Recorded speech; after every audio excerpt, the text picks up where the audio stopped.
Good morning, San Bernardino. We have breaking news on the recent development of Phineas Gage. I'm going to pass it on over to Samantha for more information. Well, thank you, Alyssa. As many of you may be wondering, who is Phineas Gage and why is he so relevant?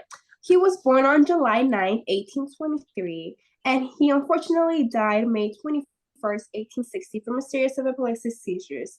On September 13th, 1848, at the age of 25, Gage was working in construction as a foreman when he suffered a severe brain injury. That is so crazy. I can just imagine it. An explosion caused an iron rod to penetrate his skull, entering his left cheek and going through his brain. It was a miracle that he survived. This type of accident has never been seen before. After the accident, it was crazy. Gage's personality was said to have changed as a result of the damage of the frontal lobe of his brain. His personality changed, which is so crazy. He was said to have lasted for 4 years following the incident, and he supposedly reverted back from how he was prior. Demonstrated the human brain's adaptability and demonstrated how different brain regions serve different purposes and influence our personalities. Wow. So on 2012, research estimated iron rod destroyed 11% of white matter in frontal lobe and 4% in cerebral cortex. Okay, I'm gonna pass this on to Isabelle. All right. Thank you so much, Samantha. So this story is insane. We do have some more information on Phineas Gage. Because of the accident, he experienced some severe changes in personality. He was the first case of personality change after brain damage. His memory, cognition, and strength were not affected. However, his personality changed from being polite and peaceful to being rude, disrespectful, and unable to accept advice, extremely irritable, and really profane. He had insane mood swings, and they were super unpredictable. And the changes to his personality were so profound that everyone who had known him before the accident claimed that he was really no longer himself at all. Plans for the future were abandoned, and he became extremely impulsive. And now he is super, super relevant in the field of psychology, which is why we're covering him today.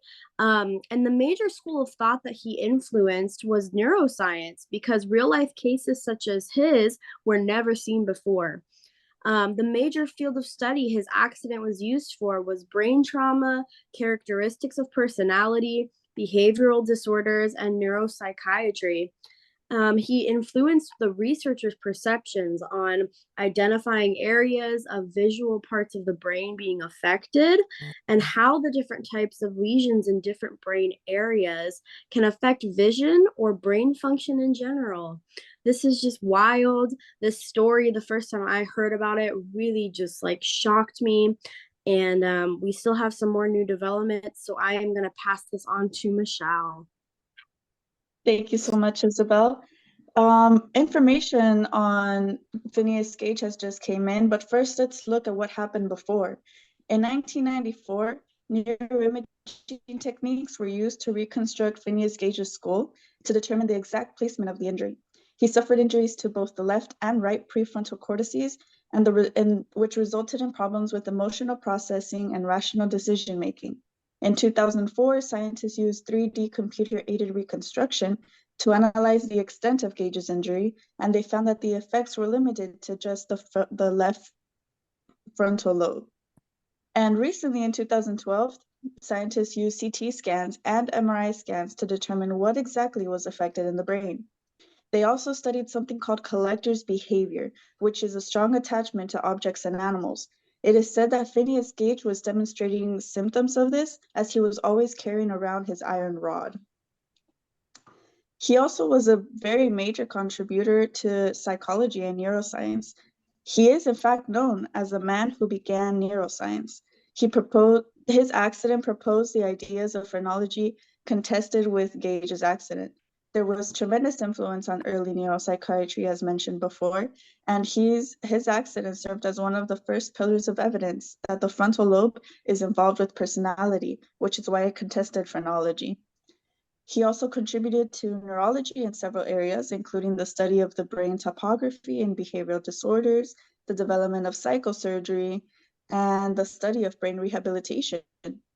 And it is a very interesting fact to know that Harvard right now still has his school, and they really hold his legacy with high regards for his contribution in neuroscience. Off to you, Alyssa.